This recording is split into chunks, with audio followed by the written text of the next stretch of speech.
ಪೋಷಕ ಪಾಕಿಸ್ತಾನಕ್ಕೆ ಟರ್ಕಿ ಹಲವಾರು ರೀತಿಯ ನೆರವುಗಳನ್ನ ಕೊಟ್ಟಿತ್ತು. ಇದರ ಪರಿಣಾಮವನ್ನ ಈಗ ಟರ್ಕಿ ಎದುರು ನೋಡಬೇಕಾಗಿದೆ.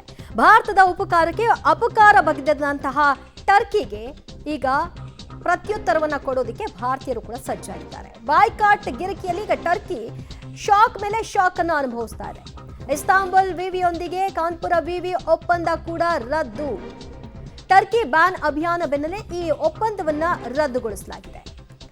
ಭಾರತೀಯರು ಈ ಒಂದು ಆಗ್ರಹವನ್ನ ಮಾಡ್ತಾ ಇದ್ರು. ಟರ್ಕಿ ಜೊತೆಗಿನ ಯಾವ ವ್ಯವಹಾರವನ್ನು ಕೂಡ ಭಾರತ ಇಟ್ಕೊಳ್ಬಾರ್ದು, ಎಲ್ಲಾ ರೀತಿಯಲ್ಲೂ ಕೂಡ ಟರ್ಕಿಗೆ ಪಾಠ ಕಲಿಸುವಂತಹ ಕೆಲಸಗಳು ಈ ಕೂಡಲೇ ಆಗಬೇಕು ಅನ್ನುವಂತಹ ಕೂಗು ಕೂಡ ವ್ಯಕ್ತವಾಗಿತ್ತು.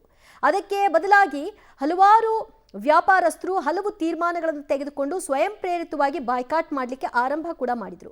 ಇದರ ಬೆನ್ನಲ್ಲೇ ಇಸ್ತಾಂಬುಲ್ ವಿವಿಯೊಂದಿಗೆ ಕಾನ್ಪುರ ವಿವಿ ಒಪ್ಪಂದವನ್ನು ಕೂಡ ರದ್ದುಗೊಳಿಸಲಾಗಿದ್ದು ಮತ್ತೊಂದು ಶಾಕ್ ಅನ್ನ ಈ ಮೂಲಕವಾಗಿ ಟರ್ಕಿಗೆ ಕೊಡಲಾಗಿದೆ. ಇದು ಜಸ್ಟ್ ಸ್ಯಾಂಪಲ್. ಮುಂದಿನ ಹಂತಗಳಲ್ಲಿ ಟರ್ಕಿ ಇದರ ದೊಡ್ಡ ಮಟ್ಟಿಗಿನ ಪರಿಣಾಮಗಳನ್ನು ಎದುರಿಸಬೇಕಾಗತ್ತೆ. ಯಾವ ರೀತಿಯಾಗಿ ಅವರ ಸಮಯಕ್ಕೆ ತಕ್ಕ ಹಾಗೆ ಭಾರತ ಅವರಿಗೆ ಅನುಕೂಲವನ್ನ ಮಾಡಿಕೊಡ್ತೋ, ನೆರವಿಗೆ ಹೋಯ್ತೋ, ಅದೆಲ್ಲವನ್ನೂ ಕೂಡ ಮರೆತು ಇವತ್ತು ಟರ್ಕಿ ಪಾಕಿಸ್ತಾನದ ಬೆನ್ನೆಲುಬಾಗಿ ನಿಂತಿದೆ. ಅದಕ್ಕೆ ಈಗ ಬೆನ್ನು ಮೂಳೆಯನ್ನು ಮುರಿಸ್ಕೊಳ್ಳೋ ಕೆಲಸವನ್ನು ಕೂಡ ಮುಂದುವರಿಸಿಕೊಳ್ತಿದೆ.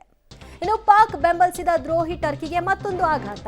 ಏರ್ಪೋರ್ಟ್ ನಿರ್ವಹಿಸುವ ಟರ್ಕಿ ಕಂಪನಿಗೆ ತನಿಖೆಯ ಬಿಸಿ ಮುಟ್ಟಿದೆ. ಈಗ ಭಾರತದಲ್ಲಿ ಏರ್ಪೋರ್ಟ್ಗಳನ್ನು ನಿರ್ವಹಿಸುವ ಸೆಲೆಬಿ ಏವಿಯೇಷನ್ ಇದೊಂದು ಕಂಪನಿ.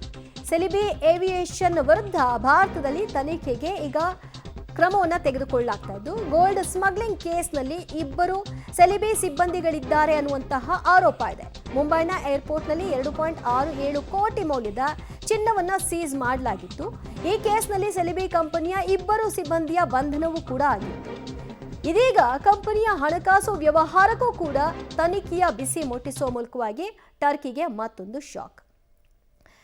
ಇಲ್ಲಿನ ಏರ್ಪೋರ್ಟ್ ಅನ್ನ ಅದರ ಕಾರ್ಯವನ್ನು ನಿರ್ವಹಿಸುವಂತಹ ಸೆಲೆಬಿ ಕಂಪನಿ, ಆ ಸೆಲೆಬಿ ಕಂಪನಿಯ ಇಬ್ಬರು ಸಿಬ್ಬಂದಿಗಳು ಗೋಲ್ಡ್ ಸ್ಮಗ್ಲಿಂಗ್ ನಲ್ಲಿ ತಗಲಾಕೊಂಡಿದ್ರು. ಅವರಿಬ್ಬರುಗಳನ್ನ ಬಂಧನಕ್ಕೆ ಒಳಪಡಿಸಲಾಗಿತ್ತು. ಅನಂತರವಾಗಿ ಇದರ ತನಿಖೆ ಕೂಡ ಮುಂದುವರೆದಿತ್ತು. ಅದರ ಮುಂದುವರೆದ ಭಾಗವಾಗಿ ಈಗ ಕಂಪನಿಯ ವ್ಯವಹಾರದ ಕುರಿತಾಗಿಯೂ ಕೂಡ ನಿಗಾ ಇಡೋದಕ್ಕೆ ತನಿಖೆಗೆ ಸೂಚನೆ ಕೊಟ್ಟಿರೋದ್ರಿಂದಾಗಿ ಅದರ ಮೇಲೂ ದೊಡ್ಡ ಮಟ್ಟಿಗಿನ ಪರಿಣಾಮಗಳು ಬೀರುತ್ತೆ. ಒಟ್ಟಿನಲ್ಲಿ ಟರ್ಕಿ ಒಂದ್ರ ಹಿಂದೆ ಒಂದರಂತೆ ಎಲ್ಲೆಲ್ಲಿ ನಮಗೆ ಹೊಡೆತ ಬೀಳಬಹುದು ಅನ್ನುವಂತಹ ಅಂದಾಜು ಕೂಡ ಮಾಡಿರಲ್ವೋ ಆ ಎಲ್ಲ ಹೊಡೆತಗಳನ್ನು ತಿನ್ನೋದಕ್ಕೆ ಸಜ್ಜಾಗಬೇಕು. ಭಾರತದ ತಂಟೆಗೆ ಬಂದರೆ ಅದು ಪಾಕಿಸ್ತಾನ ಇರಲಿ, ಚೀನಾ ಇರಲಿ, ಟರ್ಕಿ ಇರಲಿ, ಯಾವುದೇ ದೇಶವಾದರೂ ಕೂಡ ಮುಲಾಜಿಲ್ಲದೆ ಕ್ರಮವನ್ನು ತೆಗೆದುಕೊಳ್ತೀವಿ ಅನ್ನೋದಕ್ಕೆ ಇದೊಂದು ಬೆಸ್ಟ್ ಎಕ್ಸಾಂಪಲ್. ಹಲವಾರು ವಿವಿಗಳ ಒಪ್ಪಂದವನ್ನು ರದ್ದು ಮಾಡ್ತಾ ಇದ್ದಾರೆ. ಈಗ ತನಿಖೆಯ ಬಿಸಿ ಕೂಡ ಮುಟ್ಟಿಸಲಾಗ್ತಾ ಇದೆ. ವ್ಯಾಪಾರ ಒಪ್ಪಂದಗಳಲ್ಲಿ ನೇರ ಬಾಯ್ಕಾಟ್ ಮಾಡಲಿಕ್ಕೆ ಆಗದೆ ಹೋದರೂ ಕೂಡ ಈಗ ವ್ಯಾಪಾರಸ್ಥರೇ ಆ ಒಂದು ಕ್ರಮಕ್ಕೆ ಮುಂದಾಗಿದ್ದಾರೆ. ಈ ಮೂಲಕವಾಗಿ ಟರ್ಕಿಗೆ ಇನ್ನಿಲ್ಲದಂತೆ ಮಾಸ್ಟರ್ ಸ್ಟ್ರೋಕ್ ಅನ್ನು ಕೊಡಲಾಗ್ತಿದೆ.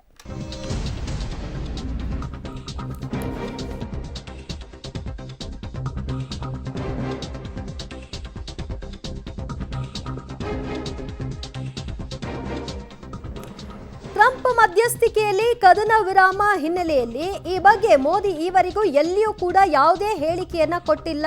ಮಧ್ಯಸ್ಥಿಕೆಯಲ್ಲಿ ಕದನ ವಿರಾಮ ಅಂತ ಟ್ರಂಪ್ ಮಾತ್ರ ಹೇಳ್ಕೊಂಡಿದ್ದಾರೆ. ಅದೇ ಮೋದಿ ಅವರು ವಿಶೇಷ ಸಂಸತ್ ಅಧಿವೇಶನ ನಡೆಸಬೇಕು ಅನ್ನುವಂತಹ ಆಗ್ರಹವನ್ನ ಕಾರ್ಮಿಕ ಸಚಿವ ಸಂತೋಷ್ ಲಾಡ್ ಮಾಡ್ತಾ ಇದ್ದಾರೆ. ಬಿಜೆಪಿ ತಿರಂಗ ಯಾತ್ರೆ ಮಾಡೋದು ಬೇಡ, ಬದಲಾಗಿ ಟ್ರಂಪ್ ಯಾತ್ರೆ ಮಾಡಿ ಅಂತ ಲಾಡ್ ಲೇವಡಿ ಮಾಡಿದ್ದಾರೆ. ಕದನ ವಿರಾಮದ ವಿಷಯವಾಗಿ ಈಗ ಹಲವಾರು ಟೀಕಾ ಟಿಪ್ಪಣಿಗಳು, ಅದರಲ್ಲಿ ಟ್ರಂಪ್ ಮಧ್ಯಸ್ಥಿಕೆಯ ವಿಚಾರವಾಗಿ ಯಾಕೆ ಮೋದಿ ಮಾತನಾಡಲಿಲ್ಲ ಅನ್ನುವಂತಹ ಪ್ರಶ್ನೆ, ಇದಕ್ಕಾಗಿ ಈಗ ವಿಶೇಷ ಸಂಸತ್ ಅಧಿವೇಶನವನ್ನ ಮಾಡಬೇಕು ಅನ್ನುವಂತಹ ಆಗ್ರಹ. ನೋಡಿ ಏನು ಹೇಳಿದ್ದಾರೆ ಕಾರ್ಮಿಕ ಸಚಿವ ಸಂತೋಷ್ ಲಾಡ್. ಪ್ರಧಾನಮಂತ್ರಿಯವರು ಒಂದು ಅಫಿಷಿಯಲ್ ಆಗಿರಲಿ, ಯಾವುದೇ ರೀತಿಯಾದಂಥ ಅದರ ಪರ ಆಗಿರಲಿ ವಿರುದ್ಧವಾಗಿರತಕ್ಕಂಥ ಒಂದು ಮಾತು ಇವತ್ತು ಪ್ರಧಾನಮಂತ್ರಿ ಹೇಳಿಲ್ಲ. ಯಾವುದೋ ಸೆಕ್ರೆಟರಿ ಕೂಡ ಹೇಳಿಸ್ತಾ ಇದ್ದಾರೆ. ಅದಕ್ಕೆ ಈ ದೇಶದ ಜನತೆ, ನಿಮ್ಮ ದೇಶದ ಎಲ್ಲ ಯುವಕರಿಗೆ ನಾನು ಮನವಿಯನ್ನು ಮಾಡಿಕೊಳ್ತೀನಿ. ಈ ಪ್ರಜಾಪ್ರಭುತ್ವ ವ್ಯವಸ್ಥೆಯಲ್ಲಿ ಪ್ರಶ್ನೆ ಕೇಳ್ತಕ್ಕಂಥ ಹಕ್ಕು ಪ್ರತಿಯೊಬ್ಬರದಿದೆ. ಅದಕ್ಕೆ ಈ ಪ್ರಶ್ನೆಯನ್ನು ನಾವೆಲ್ಲ ಎತ್ತಬೇಕು. ಯಾವ ಕಾರಣಕ್ಕಾಗಿ ಸೀಸ್ ಫೈರ್ ಮಾಡಿದಿರಿ? ಟ್ರಂಪ್ನವ್ರು ಹೇಳ್ತಕ್ಕಂಥದ್ದು ನಾನು ಟ್ರೇಡ್ ಜಾಸ್ತಿ ಮಾಡ್ತೀನಿ ಅದಕ್ಕಾಗಿ ಸೀಸ್ ಫೈರ್ ಮಾಡಿದ್ದೀನಿ ಅಂತ ಅವ್ರು ಹೇಳ್ತಾ ಇದ್ದಾರೆ. ಈ ದೇಶ ಭಾಳ ಕೆಟ್ಟ ಪರಿಸ್ಥಿತಿಯಲ್ಲಿ ಬಂದಿದೆ. ನಾವು ಊಟಕ್ಕೂ ಗತಿಯಲ್ಲಿರ್ತಕ್ಕಂಥ ದೇಶ, ಅಲ್ಲಿಂದ ಇಲ್ಲಿವರೆಗೆ ಬಲಿಷ್ಠವಾಗಿ ಇಲ್ಲಿ ಬೆಳೆದಿದ್ದೇವೆ.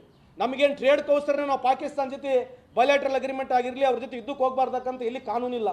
ಈ ದೇಶದ 140 ಕೋಟಿ ಜನಸಂಖ್ಯೆ ಜನ ಯುದ್ಧ ಆಗಬೇಕು, ಪಾಕಿಸ್ತಾನ ತಕ್ಕ ಪಾಠ ಕಲಿಸ್ಬೇಕಂತ ಇರ್ತಕ್ಕಂಥ ಆ ಮನಸ್ಥಿತಿನ ನೀವು ರಾತ್ರೋರಾತ್ರಿ ಯಾಕೆ ಸೀಸ್ ಫೈರ್ನ ಒಪ್ಪಿದ್ದೀರಿ ಅಂತ ಹೇಳಿ ನೀವು ಜನಕ್ಕೆ ಹೇಳ್ತಕ್ಕಂಥದ್ದು ಮೂಲಭೂತ ಪ್ರಶ್ನೆ ಇದೆ.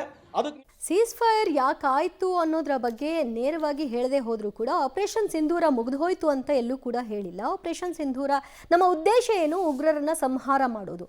ಆ ಕೆಲಸವನ್ನ ಈಗ ಮುಂದುವರಿಸ್ತಾ ಇರೋದ್ರಿಂದ ಯುದ್ಧವೇ ಆಗ್ಬೇಕಿತ್ತ? ಸಿದ್ದರಾಮಯ್ಯನವ್ರು ಹೇಳಿದ್ರಲ್ಲ ಯುದ್ಧ ಅವಶ್ಯಕತೆ ಇಲ್ಲ ಅಂತ, ಒಮ್ಮೆ ಕೇಳಿ ಅವ್ರನ್ನ.